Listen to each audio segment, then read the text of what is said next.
Hello guys, medyo late na ako nagising kasi nag-work pa ako. So, I just decided to take a late lunch. So, magsasamgyupsal ako today. I went to Myeongdong area to check for samgyupsal place. And yep, I found one. Actually, nakita ko lang siya sa TikTok. Tapos pinuntahan ko siya. Tapos yun, I paid for 2 packs. Kasi hindi nga sila nagtatanggap ng solo here. Nagbayad ako ng 2 packs. And then, this is Anli. By the way, they only serve pork. Tapos Anli side dishes na rin siya. So, yun lang. I stayed here for at least like an hour. Kumain ako. And then, syempre, since nabusog ako, parang gusto ko magkape. So, I checked in TikTok. Mayroon silang Starbucks here in Korea. And, ano siya, kakaiba siya kasi meron siyang lake. Nakapalibot na lake. I mean, floating siya. So, yun. Next natin pupuntahan is Starbucks. Medyo malayo lang siya from here. Parang mga 2 hours away siya. But I think that will be worth it kasi maganda siya. So, yun. Sumakay na ako ng bus going there.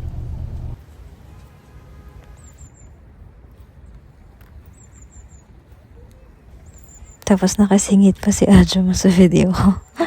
Anyway, I'm just appreciating the view. As you can see, hindi pa full bloom yung mga leaves. But then, sobrang ganda na yan guys sa personal as in. So, naglalakad lang ako and I'm just appreciating the view talaga. Wala akong itinerary today. So, sobrang slow lang ng day ko today. Tapos yan, magkakape lang ako. And yep, I just decided to take videos ng view, ganyan, and just to appreciate the nature. At syempre, to appreciate na I'm already here sa Korea. May bandang dulo pa siya. Parang naglakad pa ako siguro ng mga halos ano din yun, 10 to 15 or 20 minutes. And finally, nandito na ako. Ang ganda, diba? Floating Starbucks siya. So, sakto.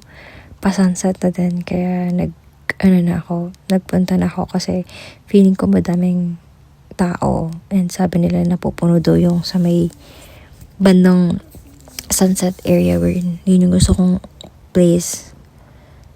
Then yan, pumasok na ako pero nag-video lang ako ng konti. In-appreciate ko lang yung view dyan sa may labas bago ako pumasok. And then I'm here, finally sa loob. So yun nga, as expected, puno yung sa may bandang harap. But then, wala tayong choice. I just decided to order muna since pasunset na talaga kaya parang puno.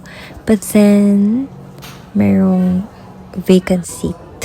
Ayan, nagka-vacant seat kasi umalis yung girl sa place na yan kanina. So, I still had time na magmuni-muni dyan before lumubog yung araw. Ayan, ang ganda niya guys sa loob. And it's very unique kasi nga floating siya. And ang laki niya, meron pa siyang extension.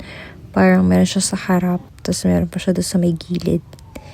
And then yan. Tapos meron pa siyang second floor. Actually, meron pa siyang taas. So malaki talaga siya. Then yan, after kong magkape, parang mga 5 or 5:30 na din yan, I decided to umuwi na kasi nga may work pa ako.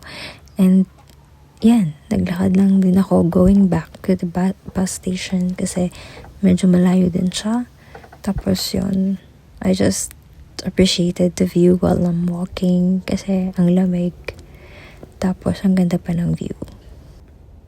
My favorite part 내 맘을 간지럽히는 초록빛에 너란 세상에 Every laugh, every spark You light up my heart, my favorite part Na para bang nasa K-drama ang peg. Anyway, sobrang happy ko lang talaga dyan.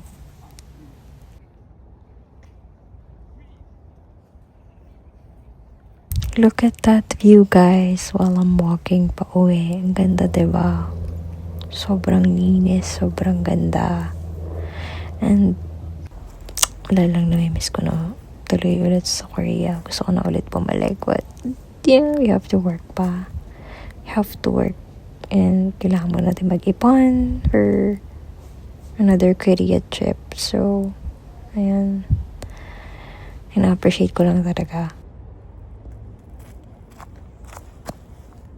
Tapos yun, nandito na ako sa may bus stop. Tapos uwi na din ako. And grabe, look at the view. Nasa bus na ako niyan, no? Sobrang ganda. One of the best sunset I've ever seen. Actually, sobrang ganda niya talaga. Ayan, diba? I'm so blessed kasi I was able to witness this one. Minsan gusto kong magsumbong sa'yo kapag pagod na